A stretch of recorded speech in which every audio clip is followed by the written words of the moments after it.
Hello and welcome. This is a presentation on financing the sound management of chemicals and waste. It has been prepared as part of a project coordinated by Groundwork in South Africa to train civil society groups across Africa to better engage with negotiation of an instrument to replace the strategic approach to international chemicals management, also known as SAICM. The presentation is delivered by Nathaniel Eisen, a legal fellow with the Center for International Environmental Law in Washington, D.C. In this presentation, we will first cover how to make the argument for financing chemicals management to the relevant government actors in your country. We will next cover the various sources available for financing chemicals management, chiefly the national budget, international sources, and cost recovery measures from industry. Finally, we will discuss how to translate this knowledge into action.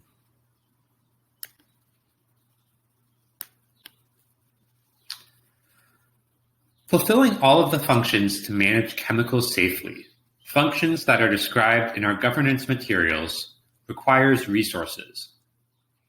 Hiring staff, creating lists of chemicals to ban or restrict, inspecting facilities, all of these functions require funding.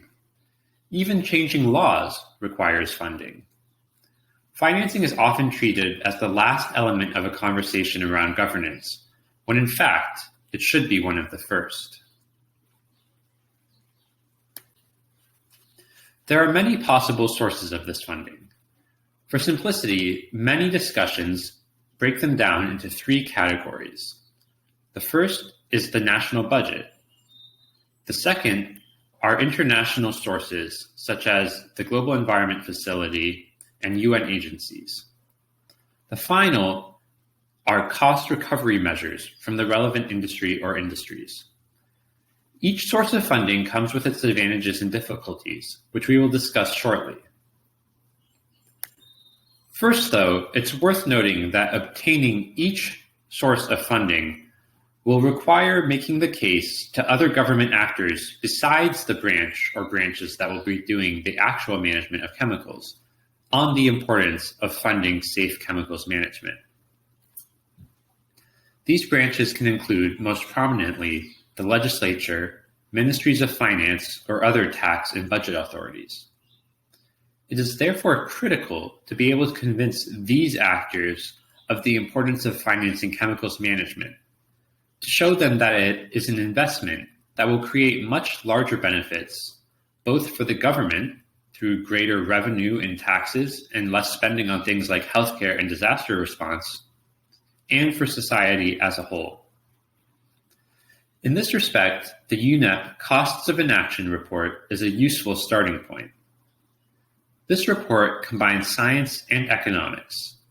It gives several examples of how not managing chemicals safely creates costs for society. The report examines the harms, mainly to human health, that result from chemicals. To quantify those harms, it translates them into dollar terms, often the costs of treatment or the lost wages when people are sick and unable to work. Obviously, this doesn't fully measure the terrible suffering by people exposed to toxic chemicals, but it does allow for making the type of investment argument to governments described earlier. One notable finding in the Cost of Inaction report, displayed in part here, was that the health costs of pesticide poisoning in sub-Saharan Africa totaled $4.4 billion per year. The report contains estimates of each of these costs for each country in sub-Saharan Africa. In comparison, the costs of preventing such pesticide poisoning are almost certainly much smaller.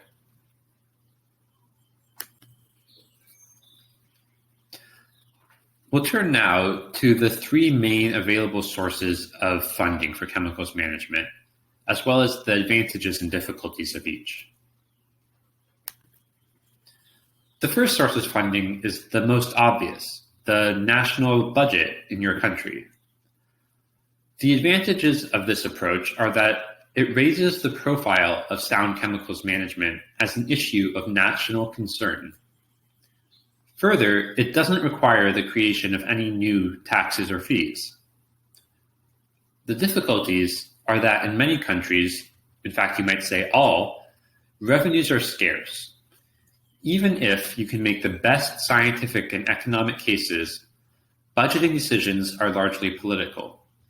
So getting adequate funding from national budgets will require both political savvy and power.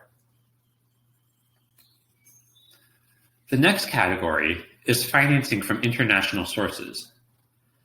There are three major sources of international financing for chemicals management: the Global Environment Facility, the UN Environment Program, also known as UNEP Special Program, and UN agencies. We'll go through them each briefly. The Global Environment Facility, also known as the GEF or GEF, is a fund at the World Bank that in large part serves as the financial mechanism for many environmental treaties, and it also supports environmental policymaking more broadly. One funding area within the GEF is chemicals and waste. In the current funding cycle, which runs from 2018 to 2022, chemicals and waste projects were allocated about $600 million US.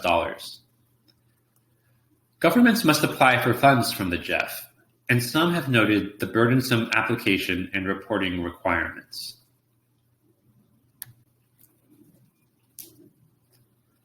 The next source, the Special Program run by UNEP, is set up specifically to help fund sound management of chemicals across all of the chemicals and waste treaties.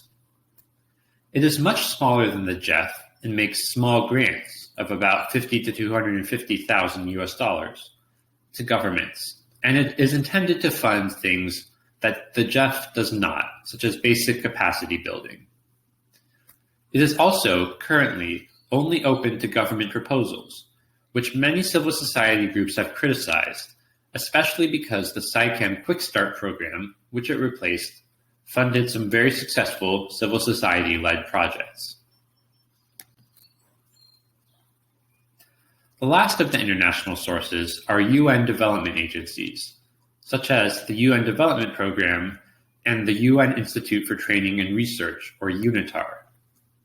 These two agencies in particular in the past have helped fund government and industry programs intended to improve the sound management of chemicals and waste. The best access to funding from these sources today may be through a UN Development Assistance Framework or a national plan created in concert with the relevant UN agencies in your country.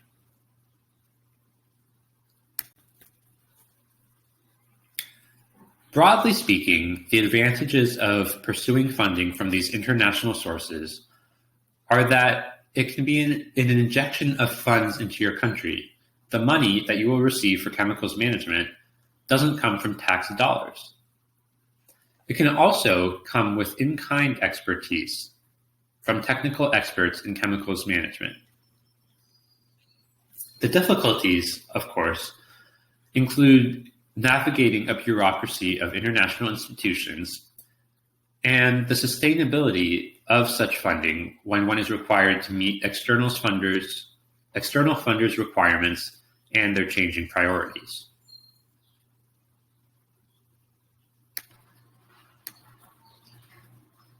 The final category of funding are cost recovery measures.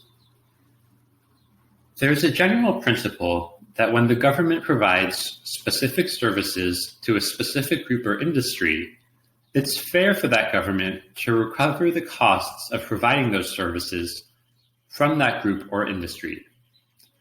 There's also a separate principle in an international environmental law that polluters should pay for the harms they cause.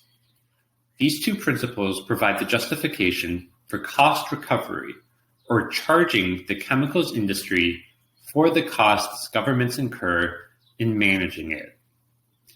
Again, there are three sub-approaches to know about within cost recovery. The first is fees for service. This is what it sounds like. The government charges companies for particular services, for example, registering a chemical, granting a license to import chemicals, or inspecting a factory. The second is flat fees. They're called flat because they're not charged for particular services per se, although they still attempt to recover government costs from the relevant industry. These might include an annual fee that every chemicals manufacturing or importing company would have to pay, or that fee could depend on the size of the company or the quantity of products it produces, for example. Finally, pollution taxes charge companies per unit of a particular pollutant that they release into the environment. Pollution taxes might require setting up more measuring devices, which the government can decide to require industries to fund. Pollution taxes actually help serve two goals: eliminating pollution and raising revenue. However, those two goals can be in tension. For example, if a tax rate were set high enough, it would be expected to totally eliminate pollution because companies would invest in whatever technology was needed to prevent the pollution and so avoid paying the tax. However, in that situation, this tax would not raise any revenue. The benefit of cost recovery measures is that they are widely seen as a matter of justice and fairness. The chemicals industry is wealthy and has become so by externalizing its costs onto the public.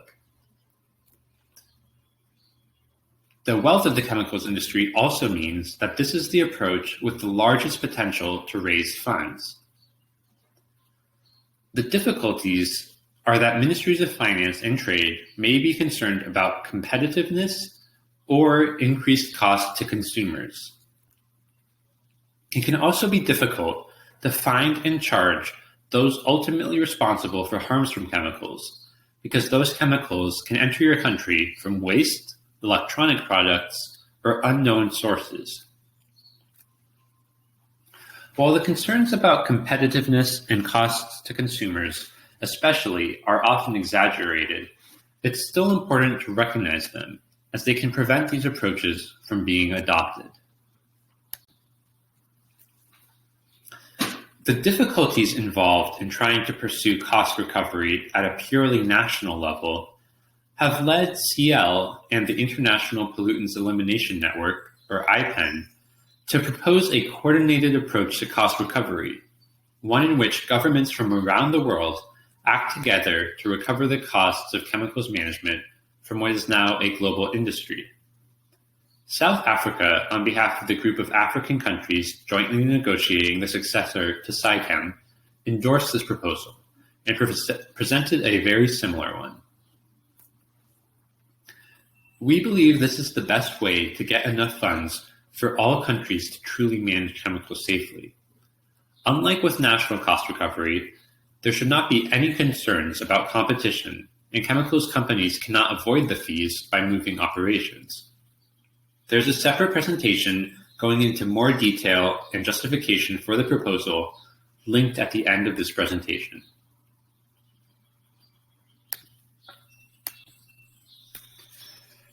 Okay, so what to do with this information about the available funding for chemicals management? Well, of course, that is up to you, and CL will try to be helpful in any way we can with the path you choose. But we do have a few thoughts broken down into actions at the national level and actions at the international level. At the national level, we suggest a framework of assess, engage, find allies, and build pressure. Assessing means taking stock of which, if any, of these sources of financing for chemicals management are already being accessed by the authorities in your country, and also which make the most sense for your country's situation. Engagement means initial contact with the government's chemicals management authorities to share some of the information in this presentation if needed and determine how able and willing they are to seek financing. If pressure is needed to convince either these authorities or the tax, trade, and budget authorities, Then we suggest a two-step process of finding allies who also stand to benefit from safer chemicals management, and then collectively building pressure on the government. Simultaneously, we suggest getting involved at the international level, especially to help push for collaboration to better fund chemicals management. You can do this first by joining your regional IPEN hub, and then joining other people from the IPEN network at negotiations for SciChem or other chemicals treaties. If the government representatives at those negotiations from your country take bad positions, then again, you will be well placed to use pressure domestically to push them to take better positions.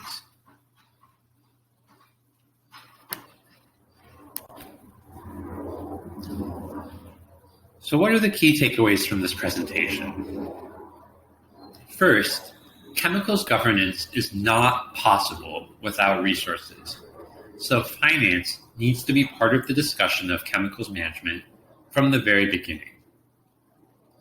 There are multiple options that can be pursued together for financing chemicals management, broadly characterized as going through the national budget process, getting international funding, and recovering costs from industry. Third, it's important for chemicals governance to be grounded in good science. There is plenty of scientific evidence on the harms caused by industrial chemicals that can help make the case to governments that chemicals management is an investment that more than pays for itself. But getting governments to fund chemicals management requires more than just science or economics. It requires political power and pressure. Finally, more is possible if we work together across borders. The chemicals industry is multinational, so chemicals governance and funding for it should be multinational too. That is the end of this presentation. We want to thank you so much for watching. If you have any questions, you can email my colleague Julia Carlini at the address on screen. And finally, on our last slide, we have a number of resources which can also be found on the landing page through the Groundworks project.